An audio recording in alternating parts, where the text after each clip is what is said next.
Hello Khidr বিদির ভাই বোনেরা, কি অবস্থা, কেমন আছেন? নিশ্চয়ই ভালো আছেন। আমিও আপনার দোয়া আল্লাহর রহমতে ভালো আছি। এত কিছুর ভিত্তে আজ যা আয়া পড়লাম আমার খুবই আবেগের জায়গায় ল্যাংডা গালেতে হইনা আইতাছি যে বাংলাদেশের নামকরা বিরিয়ানি হইল পুরান ঢাকার হাজি বিরিয়ানি। আর আজ যা আমি এই হাজি বিরিয়ানির সামনে আপনার লগে লইয়া আয়া নিজের আবেগরে আউশ মিডাইয়া বিরিয়ানি খাওয়াইয়া A to Z জানামু। তাইলে আর দেরি না, লেটস গো। এই যে বুঝতে পারা ফাতিল দেখছেন, রয়েছে তামার ফাতিল। আর এই ফাতিলে এই বিরিয়ানি রান্না হয় হাজির বিরিয়ানি। 1939 সাল থেকে এখন অবধি এই পাতিলে রান্না করা হইতেছে।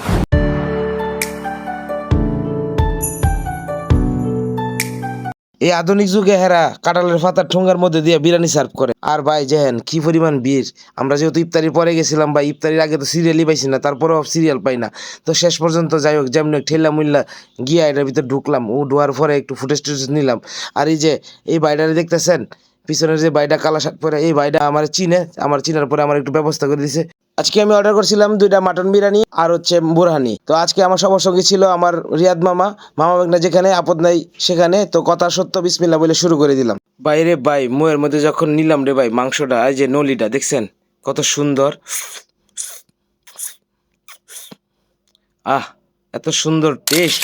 এটাই মামুর বেটা হাজি বিরিয়ানি। যেমন স্বাদ তেমন গন্ধ। সর্ষের তেল দিয়া যায় এটা রাঁধছে ভাই, এটা কি কইতাম ভাই। হাতের মধ্যে সর্ষের তেল আর হচ্ছে মুয়ের মধ্যে হাজি বিরিয়ানি রে, হাজি বিরিয়ানি। জীবনে যে আবেগটা আছি, আবেগটা আমার সার্থক হইল পুরান ঢাকা আইয়া।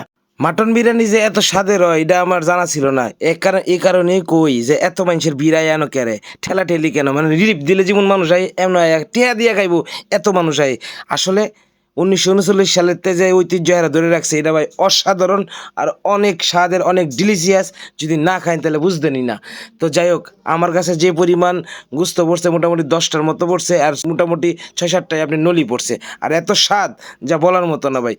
আর ভাই আমার হাতে চায় দেন হুদা সর্ষের তেল লাগিয়ে লইছে। আর যাই হোক, আপনারা যে যাই কন, আমার জীবনের প্রথম আমি খাইলাম হাজি বিরিয়ানি। হয়তো বা আমার কাছে, আমার জিব্বার কাছে এটা স্বাদ একটু বেশিই লাগতারে, কিন্তু আপনারা অনেকে বিভিন্ন ধরনের মন্তব্য করছেন আমি শুনছি। কিন্তু আমার কাছে মনে হইতেছে হাজি বিরিয়ানি ইজ দ্য বেস্ট এই পুরান ঢাকায়, আমার কাছে মনে হইতেছে। তারপরও আপনার লগে আমি নেক্সট টাইমে আরও যে বিরিয়ানিগুলো আছে হাজি বিরিয়ানির আশপাশে সব বিরিয়ানি আমি ট্রাই করবো ইনশাল্লাহ। আর যারা মাঝরাইতে আমার এই খাউনটা দেখবেন, আল্লাহর রস্তে ভাই আপনারা দয়া কইরা স্কিপ করে যাবেন গা। কারণ এই মাঝরাইতে আমার খাউনটা দেওয়ার পরে আমরা যখন ফ্যাটের ভিতরে বুক লাগিয়ে উঠবো তখন আমি খাউনটা পাইতেন না। আর আমার 2-3টা বহা দিবেন, আমি বহা শুনতে রাজি নাই। দরকার পরে আমার ভিডিওটা আওয়ার লগে লগে এটা স্কিপ করে যাবেন গা। যদি রাত 12টার পরের এই ভিডিওটা আপনার চোখের সামনে নেই, তো আমার 1 প্লেটে চলে না ভাই। আমি তো মজা পাই, আমি আরও 1 প্লেট লয়ে নিলাম। আমার কাছে এটা ভালো লাগছে, মানে আপনারা যে দেখুন আমার জিব্বা এটা সেই স্বাদ লাগছে। তো হাজি বিরিয়ানি আমি আবার খামু, এবং হাজি বিরিয়ানির আশপাশে যত বিরিয়ানি আছে সব বিরিয়ানি আমি আবার ট্রাই করুম। হাজি বিরিয়ানির মধ্যে একটা ম্যাজিক আছে, আর এই ম্যাজিকটা হচ্ছে হেরা ম্যাজিক মশালা। আর এই মশালাটা দিয়ে হেরা এরা তৈরি করে, আর এই গোপন সিক্রেট জিনিসটা হেরা কেউ জানায় না। 1939 সাল থেকে এইভাবে এখন চলমান আছে 2024 সাল পর্যন্ত, এখনও একই স্বাদ।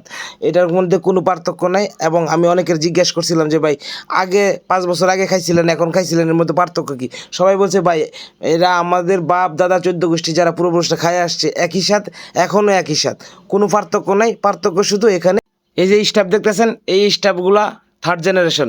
তার আগের যারা আছেন হ্যার বাপ, এরপরের যারা আছেন হ্যার বাপ দাদার বাপ, এইভাবে আইছে। এইটাই খালি পার্থক্য, তাছাড়া কোনো পার্থক্য নাই।